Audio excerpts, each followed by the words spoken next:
बिस्मिल्लाहिर्रहमानिर्रहीम। Numerical number 6 है। An image is produced by a concave mirror of focal length 8.7 centimetre. The object is 13.2 centimeter tall and at a distance 19.3 centimeter from the mirror.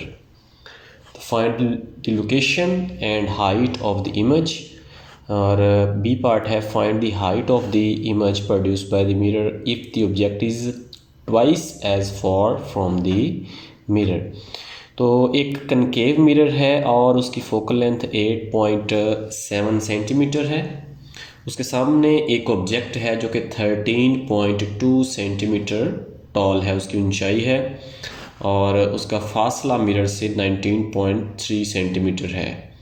हमने उस subject की location यानी उसकी बनने वाली जो इमेज है उसका मिरर से डिस्टेंस कैलकुलेट करना है और इस इमेज की हाइट कैलकुलेट करनी है। इस तरह से अगर डिस्टेंस 19.3 से डबल कर दिया जाए तो फिर हाइट क्या होगी ये हमने कैलकुलेट करना है। तो हमारे पास यहाँ पे गिवन है focal length of the mirror 8.7 centimetre और इस तरह से हाइट ऑफ ऑब्जेक्ट 13.2 सेंटीमीटर और distance of object from mirror 19.3 centimetre.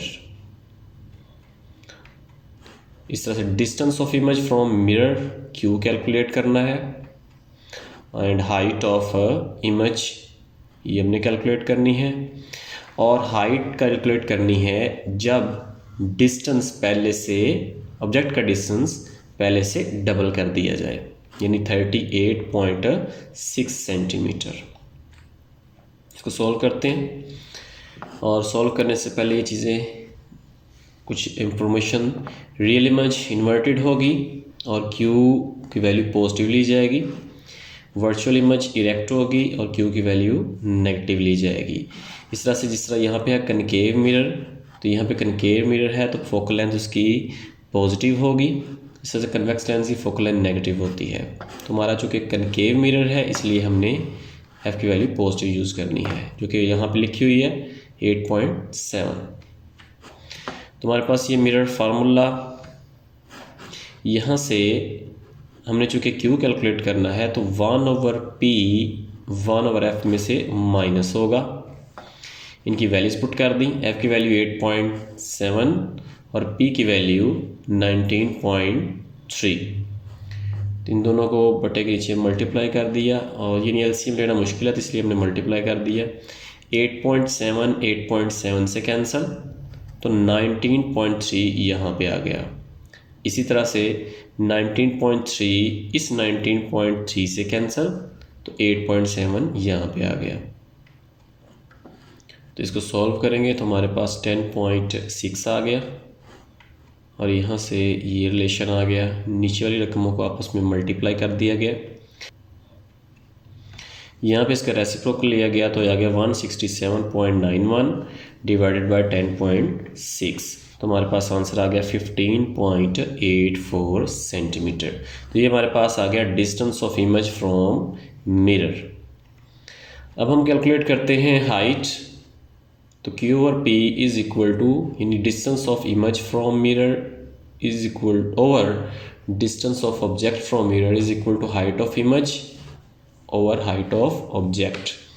तो यहाँ से हाइट ऑफ इमेज निकालनी है तो ये हाइट ऑफ ऑब्जेक्ट इधर आके मल्टीप्लाई होगा।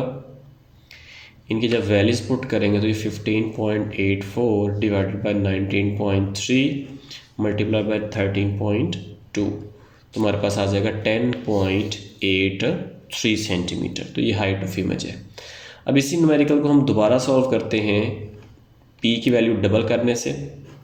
इसको मैंने p प्राइम लिख दिया और ये 1/p प्राइम इधर आके इसमें से माइनस होगा और यहाँ पे वैल्यूज़ आ गई। f की वैल्यू 8.7 है जबकि p पहले 19.3 था, अब ये p प्राइम हो गया यानी पहले से डबल, तो ये 38.6 आ गया।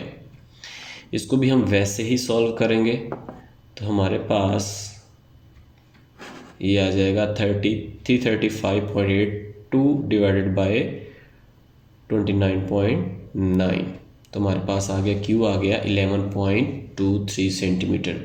अब इस क्यू की वैल्यू को यूज़ करते हुए हम हाइट कैलकुलेट करेंगे जिस तरह से हमने यहाँ पे कैलकुलेट की थी। तो सेम फार्मूला इसमें भी हम वैल्यू पुट करेंगे। तो क्यू की वैल्यू यहाँ पे आई हमारे पास 11.23, पी प्राइम की वैल्यू हमारे पास है 38.6 और हाइट ऑफ ऑब्जेक्ट पहले से गिवन है 13.2। तो इसको जब हम सॉल्व करेंगे तो हमारे पास आ जाएगा 3.84, यानी जब ऑब्जेक्ट का डिस्टेंस 19.3 था तब हाइट 10.83 सेंटीमीटर थी, और जब डिस्टेंस डबल कर दिया गया तब हाइट 3.84 सेंटीमीटर होगी।